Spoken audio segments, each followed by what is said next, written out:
ಕೆಆರ್ಸಿ ರಸ್ತೆ ಬದಿ ವ್ಯಾಪಾರಿಗಳ ಸಂಕಷ್ಟಕ್ಕೆ ಕೊನೆಗೂ ಮುಕ್ತಿ ಸಿಗುವ ಲಕ್ಷಣ ಕಾಣಿಸಿದ್ದು ಪುರಸಭಾ ಮುಖ್ಯ ಅಧಿಕಾರಿಗಳು ವ್ಯಾಪಾರಿಗಳಿಗೆ ಪರ್ಯಾಯ ಮತ್ತು ಶಾಶ್ವತ ಮಾರುಕಟ್ಟೆ ಹಾಗೂ ಜಾಗ ಕಲ್ಪಿಸುವ ಭರವಸೆ ನೀಡಿದ್ದಾರೆ. ದಿನನಿತ್ಯದ ಜೀವನಕ್ಕಾಗಿ ಕಷ್ಟಪಡ್ತಾ ಇದ್ದ 100ಕ್ಕೂ ಹೆಚ್ಚು ಫುಟ್ಪಾತ್ ವ್ಯಾಪಾರಿಗಳು ಪರ್ಯಾಯ ಜಾಗಕ್ಕಾಗಿ ರಾಜ್ಯ ಕಬ್ಬು ಬೆಳೆಗಾರರ ಸಂಘದ ರಾಜ್ಯ ಅಧ್ಯಕ್ಷ ಕುರುಬೂರು ಶಾಂತಕುಮಾರ್ ಅವರಿಗೆ ಮನವಿ ಮಾಡಿದ್ರು. ಈ ಹಿನ್ನೆಲೆಯಲ್ಲಿ ಕುರುಬೂರು ಶಾಂತಕುಮಾರ್ ನೇತೃತ್ವದ ನಿಯೋಗವು ಪುರಸಭೆ ಮುಖ್ಯ ಅಧಿಕಾರಿ ಶ್ರೀನಿವಾಸ್ ಅವರನ್ನ ಭೇಟಿ ಮಾಡಿ ಚರ್ಚೆ ನಡೆಸಿತ್ತು.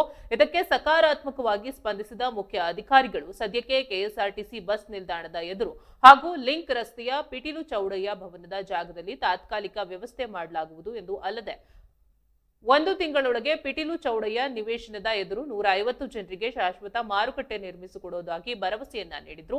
ನಂತರ ಮಾತನಾಡಿದ ಕುರುಬೂರು ಶಾಂತಕುಮಾರ್, ಸಾರ್ವಜನಿಕರಿಗೆ ತೊಂದರೆಯಾಗದಂತೆ ಬಡ ವ್ಯಾಪಾರಿಗಳಿಗೆ ಉತ್ತಮ ಸ್ಥಳ ಆಯ್ಕೆ ಮಾಡಲಾಗಿದ್ದು ಯಾರೂ ಆತಂಕ ಪಡಬೇಡಿ ಎಂದು ಕಿವಿಮಾತು ಹೇಳಿದ್ದಾರೆ. ಚರ್ಚೆಯ ವೇಳೆ ರೈತ ಮುಖಂಡರಾದ ಕಿರಗಸೂರ್ ಶಂಕರ್, ಹತ್ತಳ್ಳಿ ದೇವರಾಜ್, ಕೆಜಿ ಗುರುಸ್ವಾಮಿ ಸೇರಿದಂತೆ ಹಲವು ವ್ಯಾಪಾರಿಗಳು ಉಪಸ್ಥಿತರಿದ್ದರು.